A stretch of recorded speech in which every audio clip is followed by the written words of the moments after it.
Imagine a world where most of the money you think exists simply doesn't. What if the vast majority of all global wealth isn't physical cash, not even in a bank vault? Stick around.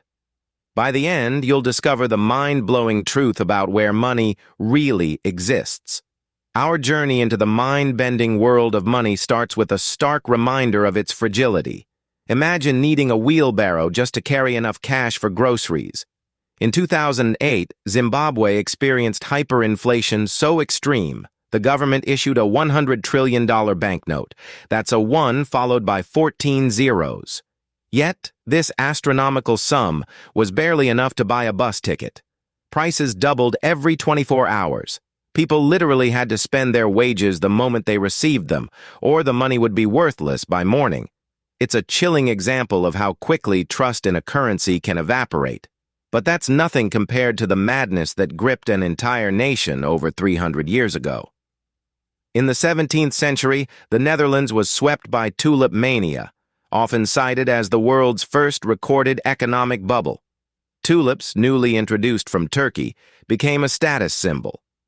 Prices for rare bulbs soared beyond belief. At the peak in 1637, some single tulip bulbs traded for more than the cost of houses, or even entire estates. One specific variety, the Semper Augustus, was reportedly exchanged for 12 acres of land. Fortunes were made and lost overnight. The bubble inevitably burst, leaving thousands bankrupt and fundamentally altering economic thought forever. And speaking of things that stood the test of time, the next fact involves a financial record that remained unbroken for centuries. In 17th century England, the currency was a mess. Silver coins, often clipped at the edges by fraudsters to steal precious metal, were circulating at underweight values, causing massive economic instability.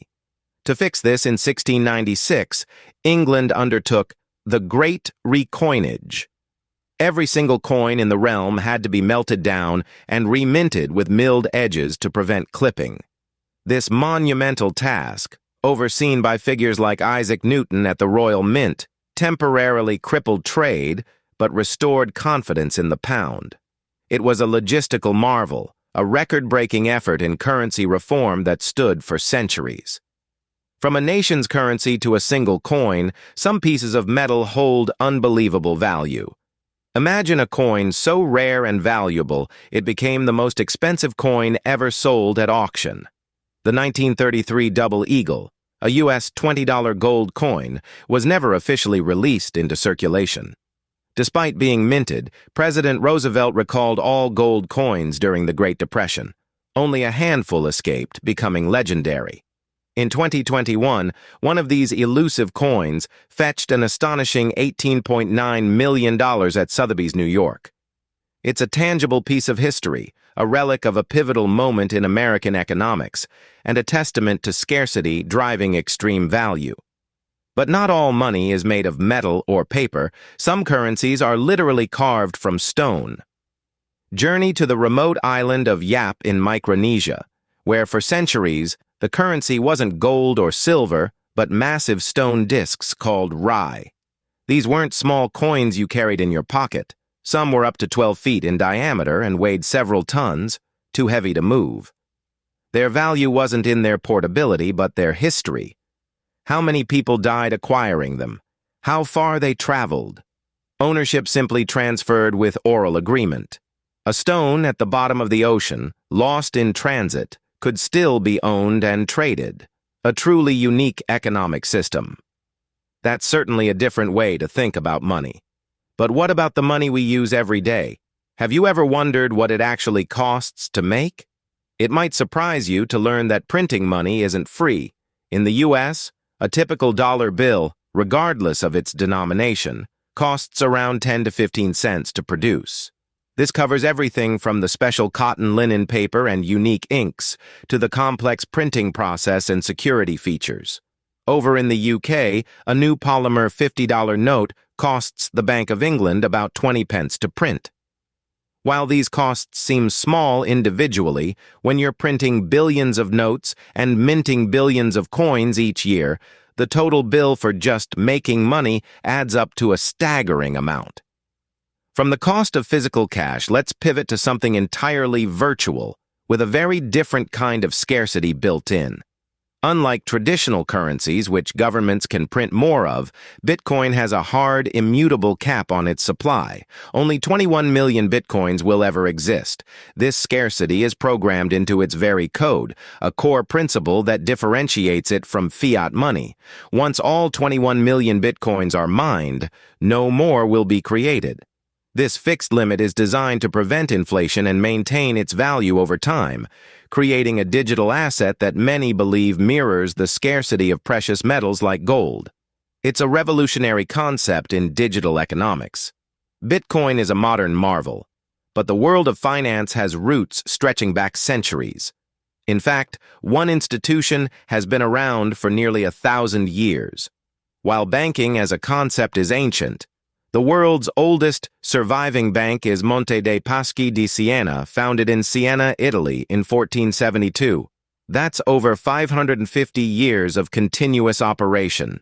Originally established to provide charitable loans to the poor, it evolved into a full-fledged commercial bank. Imagine a financial institution that has witnessed the Renaissance, the Napoleonic Wars, 2 world wars, and the birth of the euro.